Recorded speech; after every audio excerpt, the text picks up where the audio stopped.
ತೀವ್ರ ಅನಾರೋಗ್ಯದಿಂದ ಬಳಲುತ್ತಿರುವಂತಹ ಮಾಜಿ ಪ್ರಧಾನಿ ಬಿಜೆಪಿ ಹಿರಿಯ ಮುಖಂಡ ಅಟಲ್ ಬಿಹಾರಿ ವಾಜಪೇಯಿ ಅವರ ಆರೋಗ್ಯ ಸ್ಥಿರವಾಗಿದೆ. ದೆಹಲಿಯ ಏಮ್ಸ್ ಆಸ್ಪತ್ರೆಯಲ್ಲಿ ಚಿಕಿತ್ಸೆ ಮುಂದುವರೆದಿದೆ. ಹಲವು ದಿನಗಳಿಂದ ಅನಾರೋಗ್ಯಕ್ಕೆ ಈಡಾಗಿದ್ದ ವಾಜಪೇಯಿ ಅವರು ಏಮ್ಸ್ ಆಸ್ಪತ್ರೆಯಲ್ಲಿ ಚಿಕಿತ್ಸೆಯನ್ನು ಪಡೆಯುತ್ತಿದ್ದರು. ನಿನ್ನೆ ರಾತ್ರಿ ಬಿಜೆಪಿ ರಾಷ್ಟ್ರೀಯ ಅಧ್ಯಕ್ಷ ಅಮಿತ್ ಶಾ ಮತ್ತು ಕೇಂದ್ರ ಗೃಹ ಸಚಿವ ರಾಜನಾಥ್ ಸಿಂಗ್ ಆಸ್ಪತ್ರೆಗೆ ಭೇಟಿ ನೀಡಿ ವಾಜಪೇಯಿ ಅವರ ಆರೋಗ್ಯವನ್ನು ವಿಚಾರಿಸಿದರು. ಇತ್ತ ಏಮ್ಸ್ ಆಸ್ಪತ್ರೆಯ ವೈದ್ಯರು ವಾಜಪೇಯಿ ಅವರ ಆರೋಗ್ಯ ಸ್ಥಿರವಾಗಿದೆ ಎಂದು ಹೇಳಿದ್ದಾರೆ. ಏರೋ ಇಂಡಿಯಾ ಶೋ ಈ ಬಾರಿ ಬೆಂಗಳೂರಿನ ಕೈತಪ್ಪುವ ಸಾಧ್ಯತೆ ಇದೆ. ಉತ್ತರ ಪ್ರದೇಶದ ಲಕ್ನೋದಲ್ಲಿ ಏರ್ ಇಂಡಿಯಾ ಶೋ ನಡೆಸಲಿಕ್ಕೆ ಕೇಂದ್ರ ಸರ್ಕಾರ ಮುಂದಾಗಿದೆ. ಈ ಮೂಲಕ ಏಷ್ಯಾದ ಅತಿದೊಡ್ಡ ವಾಯು ಪ್ರದರ್ಶನ ಕೇಂದ್ರವೆನಿಸಿದ ಬೆಂಗಳೂರಿನ ಹೆಗ್ಗಳಿಕೆ ಕಸಿದುಕೊಂಡಂತಾಗಿದೆ. ಸಿಎಂ ಕುಮಾರಸ್ವಾಮಿ ಹಾಗೂ ಸಚಿವರ ತೀವ್ರ ಒತ್ತಡದ ನಡುವೆಯೂ ಕರ್ನಾಟಕ ರಾಜ್ಯಸಭಾ ಸದಸ್ಯೆ ನಿರ್ಮಲಾ ಸೀತಾರಾಮನ್ ಸಚಿವರಾಗಿರುವ ರಕ್ಷಣಾ ಇಲಾಖೆಯು ಏರ್ ಶೋ ಸ್ಥಳಾಂತರಿಸುವುದಕ್ಕೆ ನಿರ್ಧಾರ ಮಾಡಿದೆ.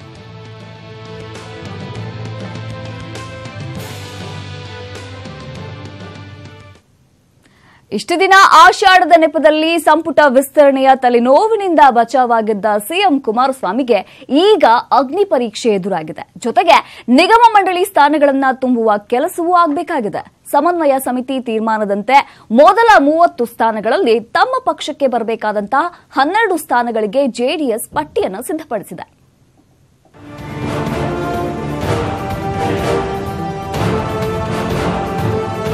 ಆಷಾಢ ಮುಗಿದೇ ಹೋಯ್ತಲ್ಲ, ಸಂಪುಟ ವಿಸ್ತರಣೆ, ನಿಗಮ ಮಂಡಳಿ ಸ್ಥಾನ ಭರ್ತಿ ಮಾಡಬೇಕಲ್ಲ ಎಂಬ ಟೆನ್ಷನ್ನಲ್ಲಿ ಸಿಎಂ ಇದ್ರೆ, ಇತ್ತ ಆಕಾಂಕ್ಷಿಗಳು ಶ್ರಾವಣ ಶುಭ ತರುವ ನಿರೀಕ್ಷೆಯಲ್ಲಿದ್ದಾರೆ.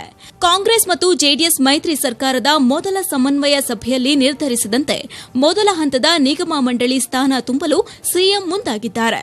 ಸಚಿವ ಸಂಪುಟದಲ್ಲಿ ಸ್ಥಾನ ವಂಚಿತ ಪ್ರಮುಖ 12 ಶಾಸಕರ ಪಟ್ಟಿ ಜೆಡಿಎಸ್ ವರಿಷ್ಠರ ಕೈ ಸೇರಿದೆ ಎನ್ನಲಾಗಿದೆ. ಹಾಗಿದ್ರೆ ನಿಗಮ ಮಂಡಳಿಯ ಸಂಭಾವ್ಯ ಜೆಡಿಎಸ್ ಶಾಸಕರು ಯಾರು ಅಂತ ನೋಡೋದಾದ್ರೆ, Raja Venkatappa Naik Manvi ST, AT Ramaswamy Arkalgud, HK Kumaraswamy Sakleshpur SC, Suresh Gowda Nagamangala, KC Narayanagowda Krishnarajpet, N Balakrishna Shravanabelagola, KM Shivalingegowda Arsikere, K Annadani Malavalli SC, K Gopalaiah Mahalakshmi layout, B Sathyanarayana Sira, Veerabhadraiah Madhugiri, Srinivas Gowda Kolar. ಜಾತಿ, ಪ್ರಾಂತ್ಯ ಹಾಗೂ ಹಿರಿತನದ ಆಧಾರದ ಮೇಲೆ ಪಟ್ಟಿಯನ್ನ ಸಿದ್ಧಪಡಿಸಿದೆ. ಮೊದಲ ಬಾರಿಗೆ ಶಾಸಕರಾದವರಿಗೆ ನಿಗಮ ಮಂಡಳಿಯಲ್ಲಿ ಅವಕಾಶ ನೀಡಿಲ್ಲ. ಅಲ್ಲದೆ ವಿಧಾನ ಪರಿಷತ್ ಸದಸ್ಯರಿಗೆ ಸಂಪುಟದಲ್ಲೂ ಅವಕಾಶ ನೀಡಿಲ್ಲ. ಈಗ ನಿಗಮ ಮಂಡಳಿಗೂ ಪರಿಗಣಿಸಲೇ ಇಲ್ಲ.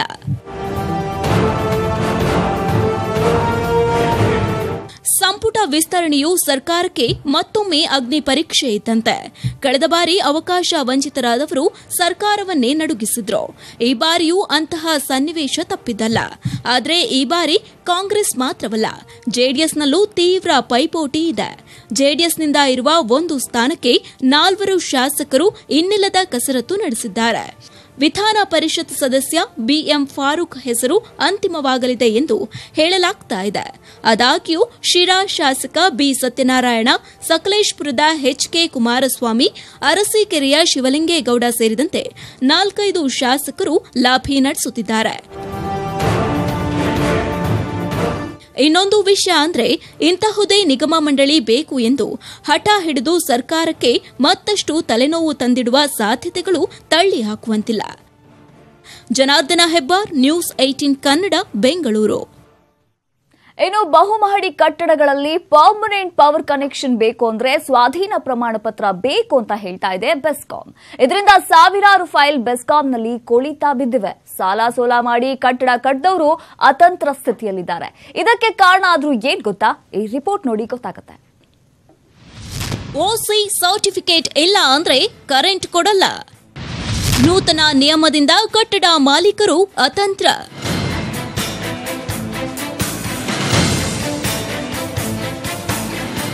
ಬೆಂಗಳೂರು ಸೇರಿದಂತೆ ರಾಜ್ಯಾದ್ಯಂತ 500 ಚದರ ಮೀಟರ್ಗೂ ಹೆಚ್ಚಿನ ವಿಸ್ತೀರ್ಣದ ಬಹುಮಹಡಿ ಕಟ್ಟಡ ಕಟ್ಟುವ ಮಾಲೀಕರಿಗೆ ಕರ್ನಾಟಕ ವಿದ್ಯುತ್ ನಿಯಂತ್ರಣ ಆಯೋಗ ಶಾಕ್ ನೀಡಿದೆ.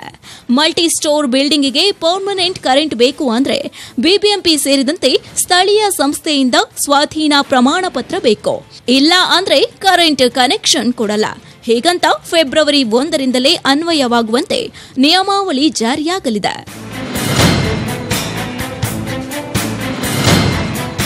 ಫೆಬ್ರವರಿ 1ರ ನಂತರ ಕಟ್ಟಡ ಕಟ್ಟಿ ಪವರ್ ಕನೆಕ್ಷನ್ಗೆ ಅಪ್ಲೈ ಮಾಡಿದವರಿಗೆ ಇನ್ನೂ ಕನೆಕ್ಷನ್ ಸಿಕ್ಕಿಲ್ಲ. ಸಾಲ ಸೋಲ ಮಾಡಿ ಬಿಲ್ಡಿಂಗ್ ಕಟ್ಟಿದವರು ಒಂದ್ ಕಡೆ ಕಟ್ಟಡವನ್ನ ಬಾಡಿಗೆಗೂ ಕೊಡೋಕು ಆಗದೆ ಬ್ಯಾಂಕಿಗೆ ಸಾಲದ ಕಂತು ಕಟ್ಟೋಕೆ ಆಗದೆ ಪರದಾಡ್ತಾ ಇದ್ದಾರೆ. ಬ್ಯಾಂಕಿಗೆ ನಾವು ಇನ್ಸ್ಟಾಲ್ಮೆಂಟ್ ಕಟ್ಟೋಕ್ಕಾಗ್ತಾ ಇಲ್ಲ. ಲೋನ್ ತೊಗೊಂಡ್ಬಿಟ್ಟಿದ್ದೀವಿ ಬ್ಯಾಂಕಲ್ಲಿ.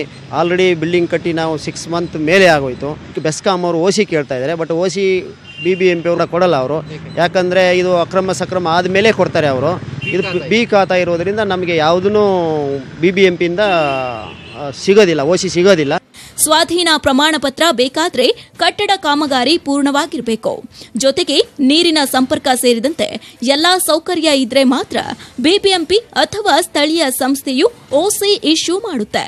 ಆದ್ರೆ KERC OC ಇದ್ರೇನೆ ವಿದ್ಯುತ್ ಸಂಪರ್ಕ ಕೊಡೋಕೆ ತನ್ನ ನಿಯಮಾವಳಿಗೆ ತಿದ್ದುಪಡಿ ತಂದಿದೆ. ಇದರಿಂದ ಕಟ್ಟಡ ಮಾಲೀಕರು ಗೊಂದಲಕ್ಕೆ ಸಿಲುಕಿದ್ದಾರೆ. ಫೆಬ್ರವರಿ ಮುಂಚೆ ಸ್ವಾಧೀನ ಪ್ರಮಾಣ ಪತ್ರ ಇಲ್ಲದಿದ್ರೂ 500 ಚದರ ಮೀಟರ್ಗೂ ಹೆಚ್ಚಿನ ವಿಸ್ತೀರ್ಣದ ಬಿಲ್ಡಿಂಗ್ಗಳಿಗೆ ವಿದ್ಯುತ್ ಸಂಪರ್ಕ ಕೊಡಲಾಗ್ತಿತ್ತು. ಹೊಸ ನಿಯಮ ಜಾರಿಯಿಂದ ಬೆಸ್ಕಾಂ ವ್ಯಾಪ್ತಿಯ ಬೆಂಗಳೂರು 1ರಲ್ಲೇ ವಿದ್ಯುತ್ ಸಂಪರ್ಕ ಕೋರಿ 7ರಿಂದ 8 ಸಾವಿರ ಅರ್ಜಿಗಳಿಗೆ ಇನ್ನೂ ಮುಕ್ತಿ ಸಿಕ್ಕಿಲ್ಲ. ಸ್ಯಾಂಕ್ಷನ್ ಪ್ಲಾನ್ ಪ್ರಕಾರ ಬಿಲ್ಡಿಂಗ್ ಇರಬೇಕು ಮತ್ತು OCCC ಕೊಡಬೇಕು ಅಂತ ಆದೇಶ ಮಾಡಿದ್ದಾರೆ. OCCC ಸಿಗ್ತಾ ಇಲ್ಲ. ಬಿಲ್ಡಿಂಗ್ ಫಿನಿಶ್ ಆಗದಲ್ಲೇ BBMPನಲ್ಲಿ OC ಕೊಡ್ತಾ ಇಲ್ಲ. ಇದು ಪ್ರಾಬ್ಲಮ್ ಆಗ್ತಾ ಇದೆ. ಬೆಂಗಳೂರಿನಲ್ಲಿ ಸುಮಾರು ಒಂದು 8,000ದಿಂದ 10,000 ಫೈಲು ಪೆಂಡಿಂಗ್ ಇದೆ. ಯಾವುದೇ ಕರೆಂಟ್ ಕೊಡ್ತಾ ಇಲ್ಲ. ಒಂದೊಂದು ಕಡೆ ಅಪ್ಲಿಕೇಶನ್ನು ಸಬ್ಮಿಟ್ ಮಾಡ್ಕೊಂಡು SCಗೆ ಹೋಗಿ ವಾಪಸ್ ಬಂದಿದೆ. ಮತ್ತು ಅಪ್ಲಿಕೇಶನ್ನ ರಿಜಿಸ್ಟರ್ ಮಾಡ್ಕೋತಾ ಇಲ್ಲ. ಆದರೆ KERC ಹೊಸ ನಿಯಮಾವಳಿ ಬಗ್ಗೆ ಬೆಸ್ಕಾಂ ಅಧಿಕಾರಿಗಳನ್ನ ಕೇಳಿದ್ರೆ ಅವರು ಹೇಳಿದ್ದು ಹೀಗೆ. KRC ಡೈರೆಕ್ಷನ್ಸ್ ಮೇಲೆ ನಮ್ಮದು condition of supply KRC is a final authority. ಅದರಲ್ಲಿ ಫೆಬ್ರವರಿ 1, 2008 ಅಂದರೆ ನಮ್ಮದು ಇಂಪ್ಲಿಮೆಂಟೇಷನ್ ಆಗುತ್ತದೆ. ಅಲ್ಲಿ ಎನಿ ಪವರ್ ಸಪ್ಲೈ ಕೊಡಬೇಕಂದ್ರೆ ಅವರು ನಮ್ಮದು NOC ಕೊಡಬೇಕು. ಅದು ಕನ್ಸರ್ನ್ ಸಿವಿಕ್ ಅಥಾರಿಟಿಯಲ್ಲಿ ಅಂದಿದ್ದು. ಅದು ಕೊಟ್ಟಿಲ್ಲ ಅಂದರೆ ನಾವು ಪವರ್ ಸಪ್ಲೈ ಅವ್ರಿಗೆ ಕೊಡೋಕ್ಕಾಗಲ್ಲ. ಅದೇ ಜನವರಿ 31 ಒಳಗಡೆ ನಮಗೆ ಅಪ್ಲಿಕೇಶನ್ಸ್ ಹಾಕಿದ್ದಾರೆ ಅಂದರೆ ಆಫ್ಟರ್ 2018 ಮೇಲೆ ಅಪ್ಲಿಕೇಶನ್ಸ್ ಹಾಕಿದ್ದಾರೆ ಅಂದರೆ ಅವರು NOC ಕೊಡಬೇಕು.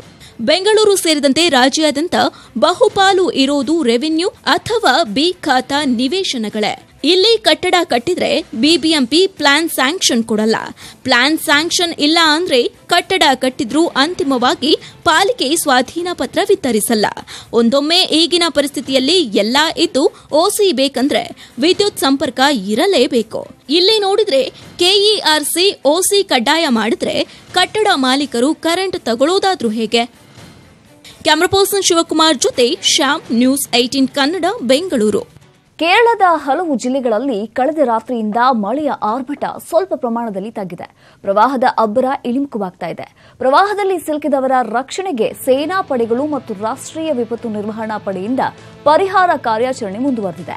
ಇಡುಕ್ಕಿ ಜಲಾಶಯಕ್ಕೆ ಒಳಹರಿವಿನ ಪ್ರಮಾಣ ಕಡಿಮೆಯಾಗಿದೆ. ಆದರೆ ಕೇರಳ ಸರ್ಕಾರ ಇಡುಕ್ಕಿ ಮತ್ತು ವಯನಾಡಿನಲ್ಲಿ ಹೈ ಅಲರ್ಟ್ ಘೋಷಿಸಿದೆ.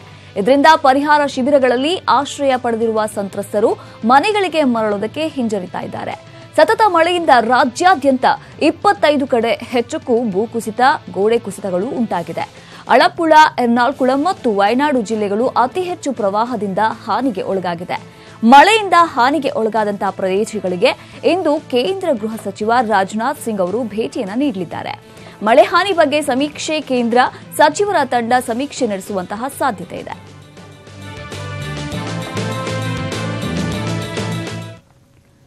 ಇನ್ನು ಸಿಎಂ ಕುಮಾರಸ್ವಾಮಿ ಅವರು ಇಂದು ವಿಜಯಪುರ ಜಿಲ್ಲೆಯ ಬಸವನ ಬಾಗೇವಾಡಿಯ ಆಲಮಟ್ಟಿ ಡ್ಯಾಂಗೆ ಬಾಗಿನವನ್ನ ಅರ್ಪಿಸಲಿದ್ದಾರೆ.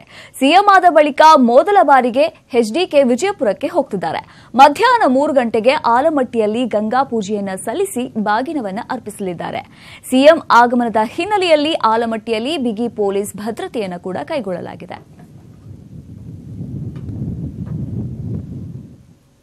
ಇನ್ನು ಮೈಸೂರಿನ ಚುಂಚನಕಟ್ಟೆ ಜಲಪಾತೋತ್ಸವ ಕಲರ್ಫುಲ್ ಆಗಿ ನಡೆಯಿತು. ರಂಗು ರಂಗಿನ ವಿದ್ಯುತ್ ದೀಪಗಳಿಂದ ಕಂಗೊಳಿಸ್ತಾ ಇದ್ದಂತಹ ಜಲಪಾತವನ್ನ ಹಲವರು ಕಣ್ತುಂಬಿಕೊಂಡ್ರು. ಸಿಎಂ ಕುಮಾರಸ್ವಾಮಿ ಜಲಪಾತೋತ್ಸವಕ್ಕೆ ಚಾಲನೆಯನ್ನು ಕೂಡ ನೀಡಿದ್ರು. ಇದರ ಸಣ್ಣ ಝಲಕ್ ನಿಮ್ಮ ಮುಂದೆ.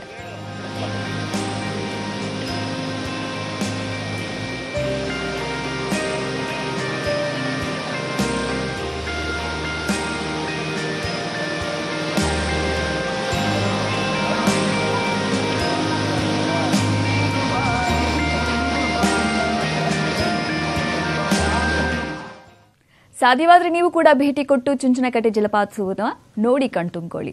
ಇನ್ನು ಸೌತ್ ಇಂಡಿಯಾದ ಸೆನ್ಸೇಷನ್ ಚೆಲುವೆ ಕಾಜಲ್ ಅಗರ್ವಾಲ್ ಬೆಂಗಳೂರಿಗೆ ಬಂದಿದ್ರು. ರಾಜಾಜಿನಗರದ ಸ್ಟೋರೀಸ್ ಫರ್ನಿಚರ್ಸ್ ಮತ್ತು ಹೋಮ್ ನೀಡ್ಸ್ ಮಳಿಗೆಯ ಉದ್ಘಾಟನೆಗೆ ಬಂದಿದ್ದಂತಹ ನಟಿ ಕಾಜಲ್ರನ್ನ ನೋಡಿ ಅಭಿಮಾನಿಗಳು ಖುಷಿಪಟ್ಟರು. ತಮ್ಮ ನೆಚ್ಚಿನ ತಾರೆಯನ್ನ ಕಣ್ತುಂಬಿಕೊಳ್ಳೋಕೆ ಸೆಲ್ಫಿ ತೆಗೆದುಕೊಳ್ಳೋಕೆ ಸಿನಿ ಪ್ರಿಯರು ಮುಗಿಬಿದ್ರು. ಕಾಜಲ್ ಕಾರಿಗೆ ದಾರಿ ಮಾಡಿಕೊಡೋದಕ್ಕೆ ಪೊಲೀಸರು ಹರಸಾಹಸ ಪಡಬೇಕಾಯಿತು. ಶೋರೂಮ್ ಉದ್ಘಾಟಿಸಿ ಮಾತನಾಡಿದಂತ ಕಾಜಲ್, ಕನ್ನಡ ಚಿತ್ರರಂಗದಲ್ಲೂ ಆಫರ್ಗಳಿವೆ, ಸರಿಯಾದ ಸಮಯದಲ್ಲಿ ಕನ್ನಡಕ್ಕೂ ಕಾಲಿಡ್ತೇನೆ ಅಂತ ಹೇಳಿದ್ರು.